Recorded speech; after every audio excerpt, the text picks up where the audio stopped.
این ویدیوی پایین رو میبینی؟ اینا همون بچه های انصار حزب الله یعنی همون حسین الله کرم و ده نمکی و حسین یکتایی که لباس به تن میکنن، چاقو و باتون و شمشیر بر میدارن. اینا از دهه 60 تا الان همیشه همینطوری با چوب و باتون مردم رو زدن و الان هم دارن همینجوری مردم رو یکی یکی گوشه خیابون خف میکنن، میزنن.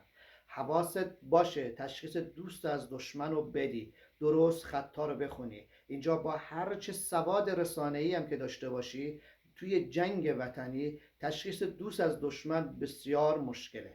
پس حواستو جمع کن، ما راه درازی رو در پیش داریم. بعد از چنج شدن رژیم و سرنگونیش تأسیس دولته، اونجای ممکن از این اختلافات باشه. حواستون باشه درگیر نشید با چماقداران یک جناب و یک حزب که سرکرده اینها انگلیسه.